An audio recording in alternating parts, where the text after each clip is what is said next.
तो सामाजिक कार्यकर्ता फैसल अली खान साहब ने मेरे मार्फत बॉम्बे हाईकोर्ट बेंच औरंगाबाद में रिट पिटीशन दायर की है।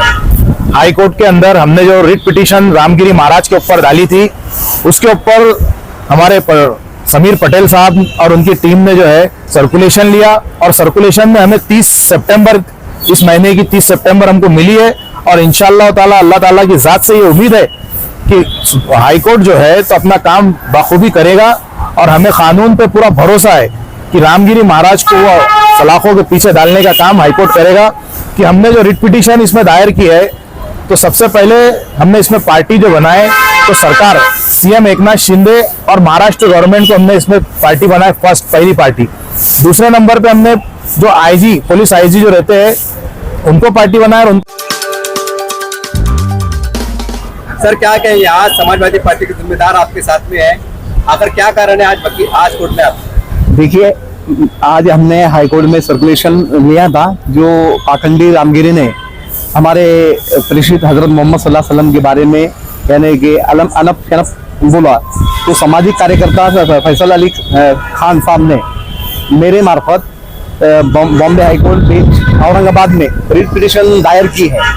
और जिसका मजमून ये है कि जिसमें यानी कि आज तक यानी पुलिस ने उसके ऊपर 16 एफआईआर रजिस्टर होने के बावजूद भी अरेस्ट नहीं किया। और इसमें इस वजह से हम यानी कि फैसल अली खान हाईकोर्ट में अप्रोच हुए हैं कि सरकार ने इस पाखंडी को उनकी सरकार होने की वजह से उन्होंने आज तक उसको अरेस्ट नहीं करी, तो हाईकोर्ट, मुंबई हाईकोर्ट ने उसको डायरेक्शन देकर जल्दी से जल्दी अरेस्ट किया जाए। और जो भारतीय संविधान का वायलेशन हो रहा है उसके बारे में हम ज्यादातर यानी कि न्यायालय के सामने बात रखने वाले हैं। आपने इसमें किसको पार्टी बनाया, मतलब किसके ऊपर होकर आप? सरकार उसमें पहली पार्टी है। सरकार जो है तो यानी ऐसे पाखंडी को आज सरास यानी कि उसने जो भी बोला है, आज भारतीय संविधान में किसी धर्म का स्पेसिफिक रिलीजन नहीं है, यानी हर धर्म कॉन्स्टिट्यूशन ऑफ इंडिया के सामने सरीका है।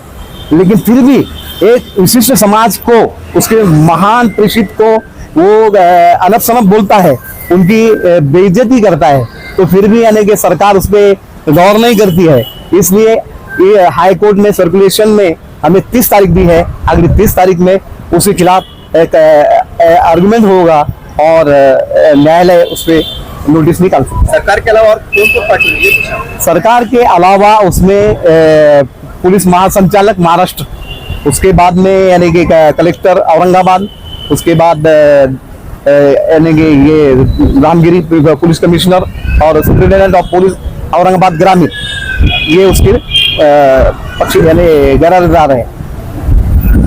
तो इनको आना पड़ेगा।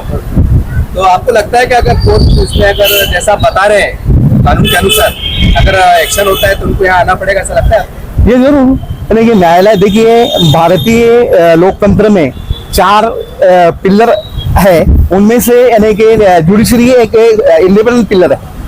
और इस पिलर में यानी अभी तक जो यानी कि डेमोक्रेसी के अंदर जो एग्जीक्यूटिव पिलर है, तो वो यानी पाखंडी को साथ दे रहा है।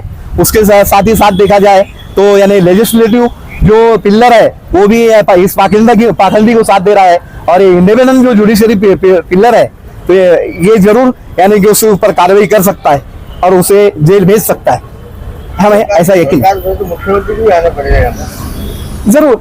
देखिए, उसके अंदर हमने सरकार को पार्टी बनाया है। जो मुख्यमंत्री ने यानी कि एक खुले आम प्लेस, एक सामाजिक जगह पे भाषण देते हुए कहा था कि हम पाखंडी रामगिरी को साथ देंगे, तो कोई किसी का उसका कोई कुछ नहीं बिगाड़ेगा। यानी कि जो एग्जीक्यूटिव बॉडी है, जो एग्जीक्यूटिव पिलर है, वो सीधा सीधा एक समाज को साथ देता है और यहाँ पर दंगे भड़काने का काम वो कर रहा है, ये हमारा कहना है। और जो सामाजिक कार्यकर्ता फैसल खान साहब के साथ वजह से हमने जो ये रिट पिटीशन दाखिल की है, तो उसे इंसाफ मिलेगा, जरूर मिलेगा। सरकार है, यस, फर्स्ट पार्टी की सरकार है, फर्स्ट पार्टी सरकार है, ये यानी कि रूलिंग पार्टी जो है तो उसकी सरकार है और वो पाखंडी को साथ दे रही है।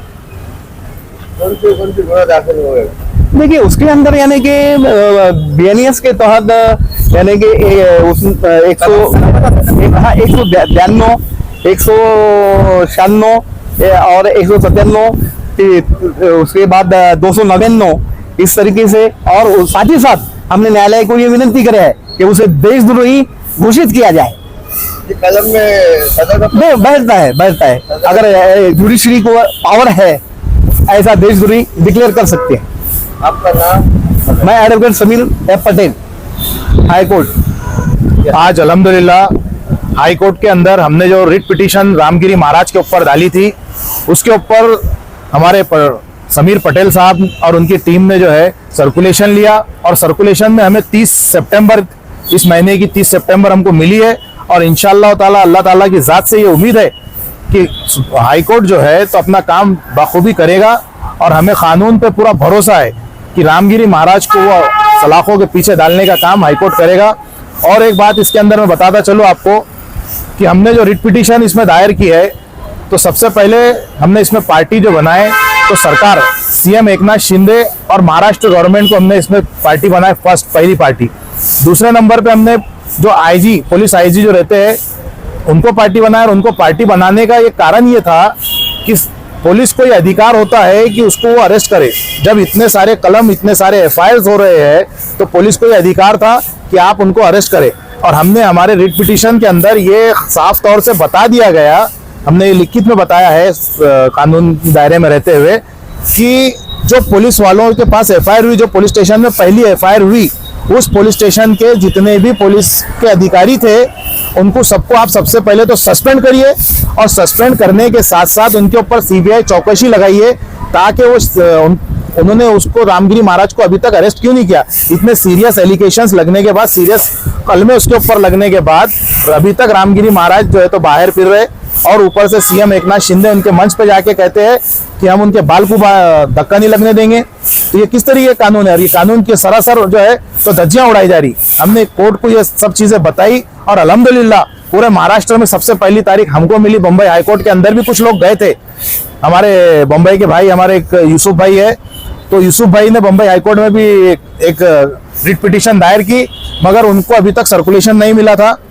अल्हम्दुलिल्लाह हमारे समीर पटेल और उनकी टीम ने जो है तो बहुत जल्द सर्कुलेशन लिया, और इसी महीने की 30 तारीख मिली अल्हम्दुलिल्लाह, और अल्लाह की ज़ात से हमको उम्मीद है।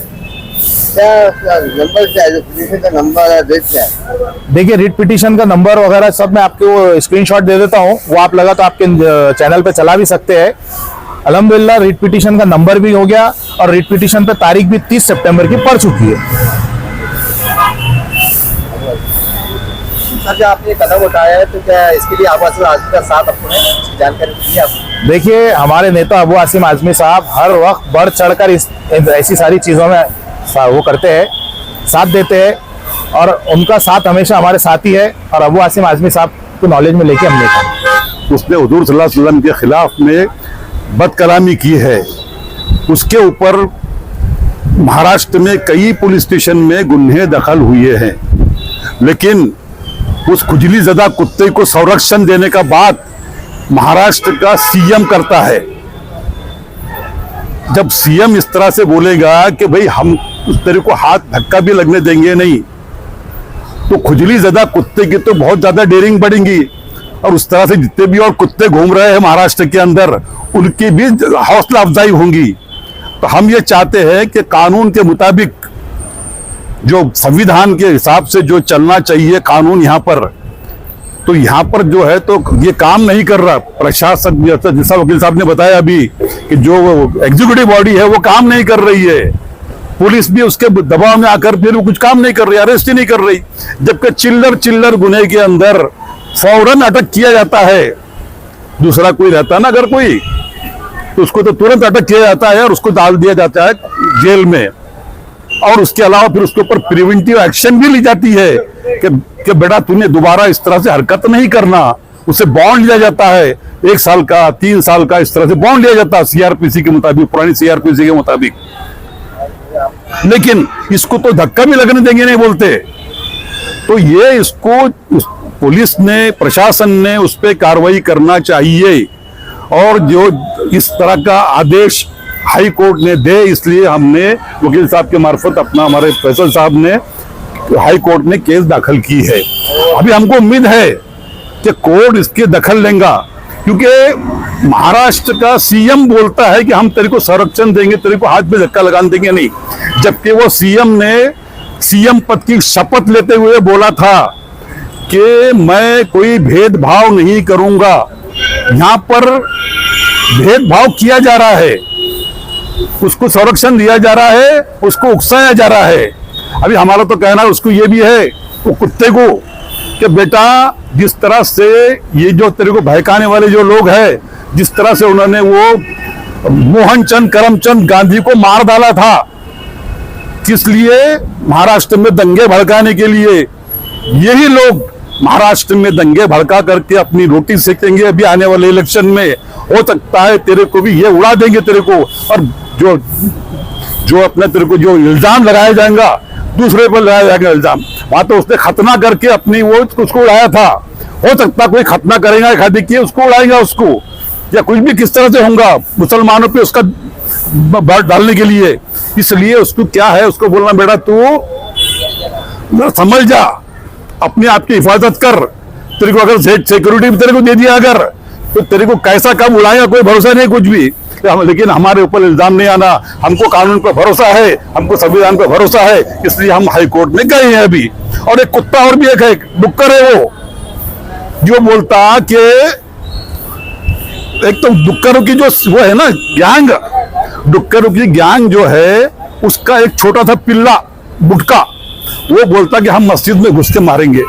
अरे बेटा तू तो औरंगाबाद पे छोड़, उसको बोलना तू तेरे गांव, जिस गांव में तू रहता, जिस नाली में तू घूमते रहता, उस गांव की मस्जिद में तू जाके घुस के दिखा, तेरे को औकात दिखा देगी तेरी वहां पर।